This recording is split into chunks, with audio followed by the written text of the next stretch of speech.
Now, it has been a week of training camp. I've not gone over any observations. So in today's video, we're going to be going the week 1 observations from Tim Twentyman. It's going to be a longer video. I'm going to try to rush through. I'm going to try to skip parts that I don't need to talk about. So let's go ahead and get straight into it. So this is the day. We'll start off with the day 1 observations from Tim Twentyman. D-line duo. It was great seeing Aiden Hutchinson and Marcus Davenport back on the field together and manning the edge of Detroit defensive front.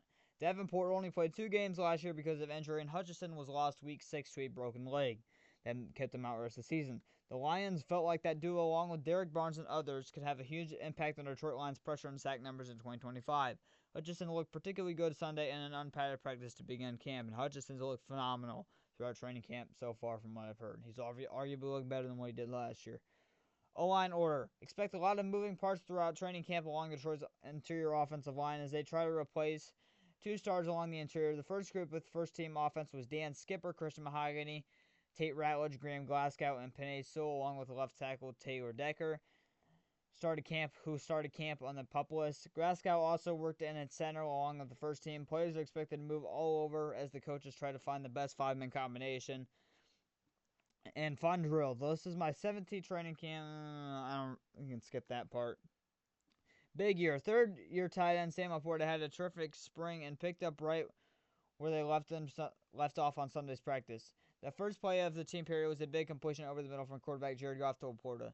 Tim Twentyman is expecting a monster season from number 87 in John Morton's offense.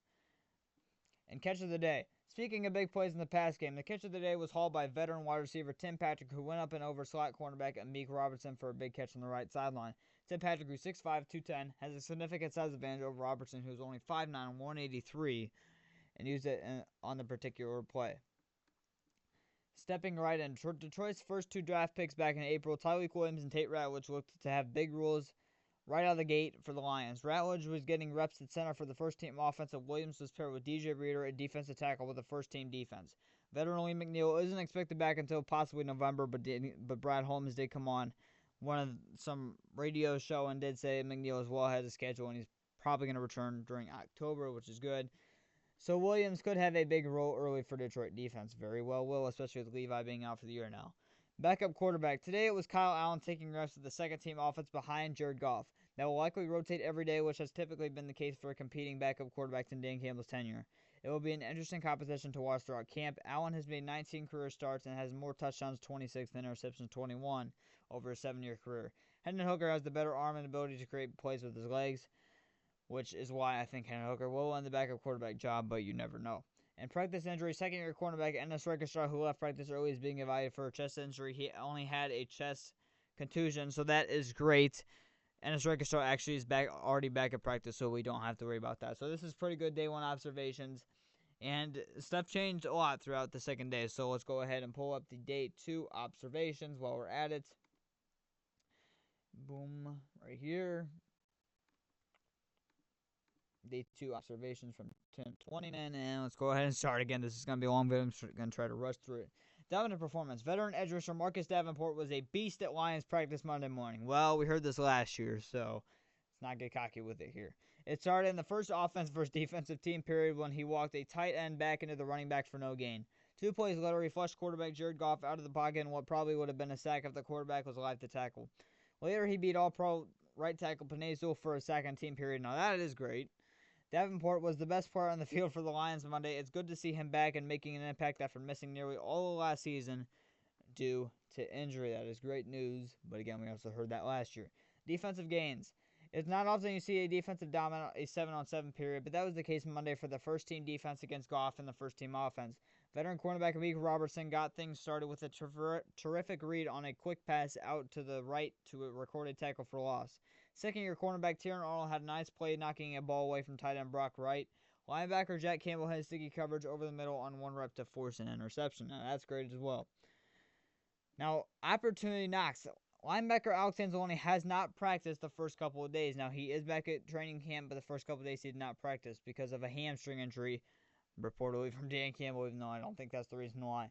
That's allowed veteran linebacker Zach Cunningham to step in at the will linebacker spot, and he's made the most of the opportunity. The 8-year veteran has 86 NFL career starts under his belt and is a terrific athlete. He's especially looked good early on in space in the pass game. He completely blew up a screenplay in a team period Monday. Jake Bates report. We got our first look at second-year kicker Jake Bates as he got an opportunity to kick some field goals live in practice Monday. He hit all 4 of his attempts, ranging from 34 to 43 yards in the first field goal period. Later on, he was 3 for 5, missing from 43 and 33. His longest make was from 43. So a little bit of a struggle for Jake Bates, but again, he's just getting back and warmed up again. Second team reps. Hendon Hooker took second team reps Monday as he and Kyle Allen battled to be Goff's backup this season. I thought Hooker had a terrific practice Monday. He put a ball right in between 2 defenders to rookie wide receiver Isaac Tesla for a big gain in early team period and was consistent all day for both in team 7-on-7 periods. That is great to see. Hendon Hooker's reportedly been balling out throughout training camp so far. That's great to see. Emphasis on the ball. It's easy to see what new defensive coordinator Kelvin Shepard, who in my opinion is actually going to be a better defensive coordinator than Aaron Glenn, hot take there, has put an emphasis on getting the football. Every player on defense is constantly punching at the football, and you can later hear the coaches constantly yelling, ball, ball, get the ball. The Lions ranked 15th last season with 24 fumbles, 8 recoveries, and were 5th best in the NFL with 16 picks. And moving on to special teams ace. I cannot wait for the pads to come on to see Grant Stewart play special teams. The veteran linebacker has a motor that never stops, and he seems to be on every special teams play that he's on the field for. He had 19 tackles in the game for Indianapolis last year against Miami. Wow, I did not know that. Wow. Stewart has multiple seasons where he led his team in special team tackles and special team reps. He brings some juice to Detroit's teams. Practice injury. Reserve running back Sione Vaki left practice early and did not return as he was being evaluated for left leg injury. Now, if I'm not mistaken, Sione Vaki did return to practice, so we don't have to worry about that either, which is great news. Now, moving on to day 3 observations. Pull this up here. There we go. Training camp day 3 observations. Here we go. Try to make this video in 20 minutes, so I'm trying to hurry up. Have a day. Monday, it was veteran edge rusher Marcus Davenport who stood out to me at practice. Tuesday, it was second-year cornerback Tiernan Arnold. He had a great one-on-one rep against wide receiver Amon-Ra St. Brown early in practice that resulted in an interception for Arnold. He also knocked the ball away from wide receiver Jamison Williams on a one-on-one rep. It's great to see. He made another play forcing an incompletion to St. Brown in a 7-on-7 period a little later in practice. Arnold is having a great start to camp, which is what we've been hearing through the first week of training camp. Getting noticed. Lions head coach Dan Campbell was asked about Detroit's defensive line depth, and one of the biggest names he mentioned catching his eye was rookie defensive end / defensive tackle Keith Cooper out of Houston. Cooper flashed a couple of times Tuesday, and he's one of the young players to keep an eye on as we get closer to the preseason. Keith Cooper, 6'5", 280, had 46 tackles, 9 tackles for loss, and 3.5 sacks for the University of Houston last season. Double trouble. Over the course of the first 3 training camp practices, we've seen running back Jahmyr Gibbs and David Montgomery on the field together, which is great to see. Ben Johnson did not do that. That's one of the very few things that I did not like that Ben Johnson did not do. Maybe more than I can remember in the last 2 years, most definitely. Morton seems to like that combo together and the pressure it could potentially put on the defense. Catch of the day. Easy choice today as Brock Wright made a really difficult third down catch up the left seam with linebacker Jack Campbell in tight coverage. Wright is a very underrated number 2 tight end in this league, in my opinion. 100%. I've been saying this for the past 2 years. I'm a Brock Wright stan. Third down day. Tuesday was a heavy third down day for the Lions. It also always seems like third down days and red zone days boost the energy level and juice for both the players and coaches. It was playable watching. It was palatable watching practice. Special teams, I love listening to Dave Phipp coach special teams on the field. He's got a ton of energy and a lot of really dedicated instruction. Is quick to correct mistakes. Flipped really loved the second-year edge rusher Isaac Uku, couple reps in the special teams drill. For players like Uku and so many others, flashing on special teams could be their best plan to 53-man rusher. Most definitely, because I'm just not a big fan of Isaac Uku. Had a great preseason, but I don't think he's that great of an edge rusher. I think the preseason just was a little bit, he had a good preseason, but I did not like what I saw from him in the regular season. So I definitely think preseason is going to be a big thing along with special teams for him to make the roster. Preseason approaching. One young player fans are going to like watching is rookie edge rusher Ahmed Hassanin. He has a motor that never quits and has been making his mark with the second team defense early in camp, so he's already in the second team. That's good to see. Something tells me Lions fans are going to really like his style of play because he never stops. In an injury update, veteran defensive lineman Broderick Martin left practice early and is being evaluated for a foot injury. Broderick Martin has also returned to practice. I believe he returned to practice the day after this happened, so that is good to see as well, even though he's going to have to do a lot to make the team because he has been not looking good at all through training camp so far from what I have heard. Now on to there's no day 4 observations that I could find for whatever reason. I don't know why. I've looked through everywhere. I could not find anything.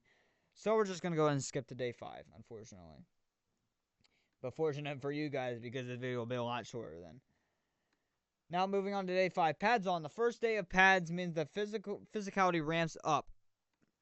Early in practice, the team did one-on-one defense versus defensive tackling drills, which is always fun to watch. As expected, the tackling was a little rusty for the first day. I'd say the offense won about 75% of the reps.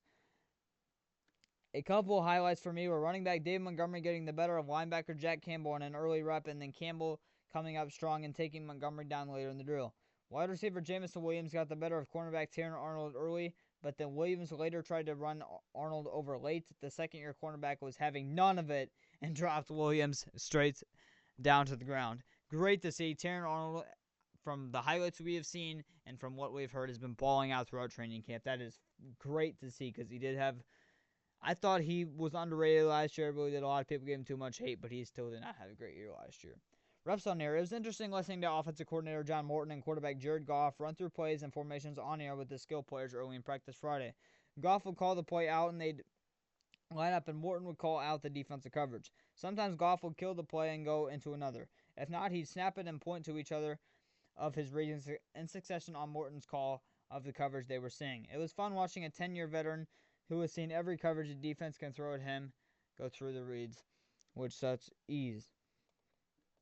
Center of attention. For the second straight practice, veteran Graham Glasgow took all the reps at center with rookie Tate Ratledge at guard. That has been the remaining of training camp so far as well. So it looks like Graham Glasgow will be the center and Ratledge will be at right guard, which I prefer. I just feel like Ratledge at center could lead to huge stuff down the road, huge opportunities down the road, but I just think it's too much of a risk right now when you're in a win-now situation, and you know how good Glasgow is at center. I think Glasgow's going to be a better center than he is at guard.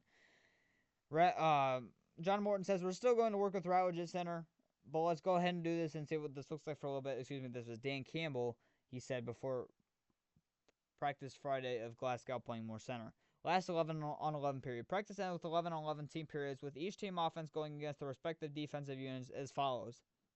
First team, Goff and company got a first down catch from Williams and a nice run by running back Jahmyr Gibbs off right tackle for another first down.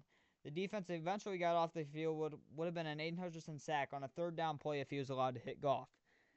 Second team, Kyle Allen was running the second team at quarterback and completed a pass to rookie wide receiver Isaac Tesla on a nice out route by Tesla on third down along the left sideline for a first down. Allen then hit rookie wide receiver Dominic Leavitt on a short pass that Leavitt turned into a big gain down on the left sideline as the offense was awarded the win. Third team, rookie running back out of Boston College, Kyle Robichaux, had a couple nice runs, and wide receiver Jacoby Keeney James, my guy from Massachusetts, had a nice catch and run down the right sideline for a huge gain and another offensive one. That's actually the only thing I've heard, unfortunately, from Jacoby Keeney James this camp, unfortunately. But that is great to see. Kyle Allen looks like the backup quarterback job looks a lot better this job. The competition, at least, this year looks a lot more fluid, which is great to see. Now, on to day 6 observations. This might be the final one. I thought there was one more. I'm going to check after this. But day 6 observations. Bringing the juice. The energy level was definitely up Saturday as the Lions welcomed season ticket members to the Meyer Performance Center for practice. The fans definitely brought the energy, and the players were responding to it all practice. Red zone offense. Saturday was a padded red zone day for the Lions, so I charted the quarterback play in a competitive 7-on-7 period as follows. Jared Goff was 5 for 6 with a touchdown pass to wide receiver Jamison Williams on a crosser. Goff's only completion in the period was a drop by running back David Montgomery. I thought Goff had a strong day overall Saturday. Hendon Hooker ran the second offensive unit and went 3 for 6 in the period. He made a great throw to wide receiver Tom Kennedy in the corner of the end zone for a touchdown, but missed high on a couple of other throws. Kyle Allen was the perfect 6 for 6 for the third team. 4 of those were short drop-offs, but he did make a really nice throw to rookie wide receiver Dominic Leavitt between 3 defenders for a score and had another touchdown pass to tight end Brock Wright. Catch of the day. Kennedy's grab from Hookers was really nice in the 7-on-7 on the 7-on-7 period, but rookie wide receiver from Syracuse, Jackson Meek, had a nice sliding one-handed catch early in practice too. But I have to give the award to rookie wide receiver Isaac TeSlaa for ending the last team period of practice with a touchdown catch down the left sideline where he battled a 50-50 ball away from cornerback DiCaprio Bootle, who the Lions sent a couple of days ago. Tough runner. Rookie running back Kyle Robichaux is going to be someone to watch Thursday night in Detroit Lions' first preseason contest in the Hall of Fame game against the Los Angeles Chargers. Let's just say the rookie doesn't shy away from contact and always looks to finish the run. He delivered some nice finishing blows on run Saturday and plays a physical brand of football, which the Lions absolutely love. I'm ready to see Kyle Robichaux in the Hall of Fame game. I think he has potential to even make the 53-man, but especially to make the practice squad. Vantage point. For one red zone period, I was standing right by the upright behind the end zone with the offense coming towards me. It was great view to watch Goff's eyes and how he uses them to manipulate or look off defenders. It's an underrated skill for quarterback, and it was cool watching him from that vantage point to see how the defenders reacted to it. Big play. The Lions have so many skill weapons, we sometimes forget about veteran Khalif Raymond. Not only is Raymond one of the best punt returners in the league, but he's a reliable receiver as well. In a team period versus the defense, Goff hit Raymond on the sideline, and Raymond spun away from the cornerback Amik Robertson and finished with a long touchdown. Off the crossbar, Goff connected with Williams on a red zone 7-on-7 touchdown when Williams took a shorter crosser into the end zone after eluding two defenders. Williams' celebration was between the leg dunk attempted over the crossbar. He got out there but was short and it bounced off the crossbar. Nice attempt though. Okay. Practice report. Linebacker Alex Anzalone was back at practice though. Most of his work was off to the side as he works to get back in the mix. Cornerback Ennis Rakestraw returned to practice after missing the last few days with a chest injury. Cornerback DJ Reed and edge rusher Al-Qadim Muhammad worked off to the side practice and look close to returning. That's great to see. Muhammad has not practiced any day this year, which is good to see during training camp. But safety Kirby Joseph did not practice Saturday, which is a little bit concerned. Hopefully tomorrow we'll get some clarification when John Morton gets in front of the media. Yes, John Morton is getting in front of the media tomorrow. So hopefully John Morton knows some clarity on Kirby Joseph's injury. So we'll know tomorrow if he is better. But Lions were unfortunate with injury luck to start the training camp.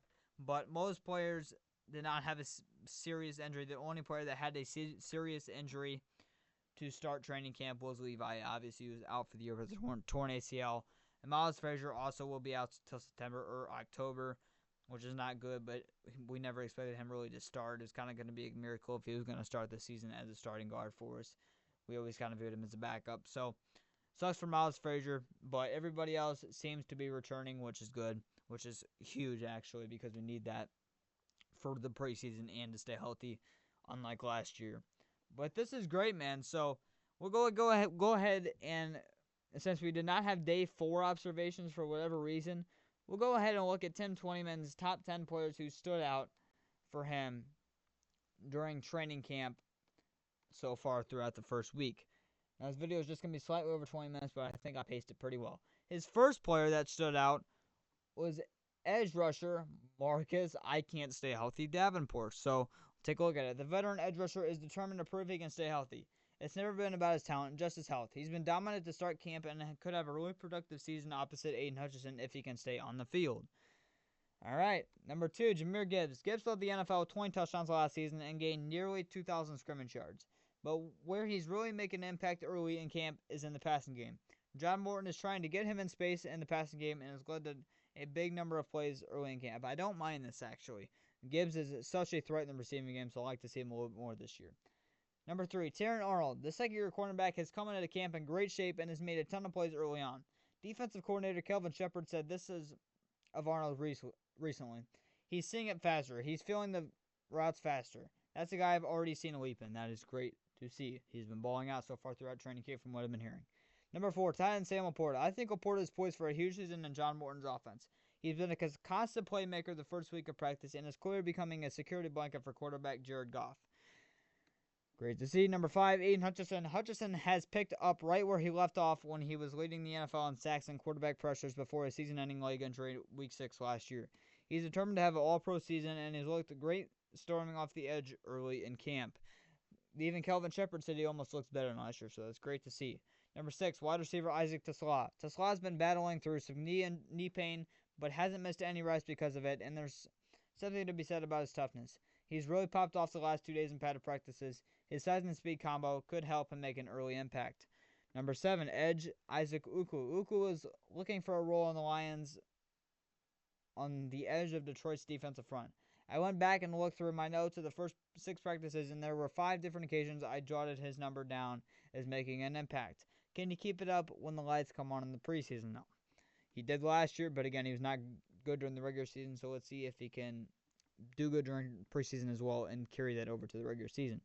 Number 8, Keith Cooper. The rookie out of Houston has flashed the first week of Lions training camp. The Lions really like his versatility at 6'5", 280, with the ability to play multiple spots across the defensive line. He'll be named to keep an eye on in the first preseason game Thursday night in the Hall of Fame game against the Chargers. Number 9, Jameson Williams. When we think of Williams, we think speed and all that big play potential. But what's really been noticeable early in camp is his route running and expanded route tree in John Morton's offense. He's making plays all over the field in camp and looks to be headed for a big year. Yes, it definitely seems like all the Lions coaches have been hyping him up. Number 10, Dominic Lovett. The rookie 7th-round pick has popped off on both offense and special teams the first week of camp. He's been steadily getting second-team reps and has been pretty impressive on the outside as a gunner on special teams and in the return game. He's making a case for the Lions to keep 6 receivers on the initial 53-man roster. The Lions will absolutely keep 6 receivers on the 53-man roster. They have too good of a receiving core not to, with guys like Dominic Lovett, Jackson Meeks, Jacoby Keeney-James, Rodney Bell, Tom Kennedy, throw Malik Taylor in there. There's no reason why the Lions would not keep 6 wide receivers. And a couple honorable mentions. Grant Stewart, talk about a player who he's shot out of a cannon on every rep. He's got good speed and wiggle and plays a north and south style of ball. He's going to be huge on special teams. I'm not a big fan of Grant Stewart, so hopefully Stewart can prove me wrong because I just don't see much of him. But well, maybe he'll prove me wrong as he's proven me wrong so far throughout training camp. And edge, Nate Lynn. Like Uku, Lynn is trying to lock down a reserve spot on the edge. He's been disrupted the first week, which is great to see. I told you Nate Lynn is one of 3 players, along with Maurice Norris and I believe it is. Who was the other guy? There was 3 players who I was really rooting for that was under the radar. Nate Lynn, Maurice Norris. I think Stanley Thomas Oliver was the other one, but he's no longer on the Lions. So this is great to see. I don't know why Jackson Meeks was not on this list. Jackson Meeks, I've heard, has been balling out throughout training camp and had a very good day yesterday. So I don't know why he's not on this list, at least as an honorable mention. But that is Tim Twentyman's top 10 players throughout training camp week 1 so far. And those are his first week of observation. So leave your thoughts in the comments down below. My voice is shot. I need to wrap this video up. Plus, it's getting long as well. So, one Pride Go Lions. Is there anything I missed? Is there anything else you're looking forward to week 2 of training camp and the Hall of Fame game? Leave your thoughts in the comments down below. One Pride Go Lions.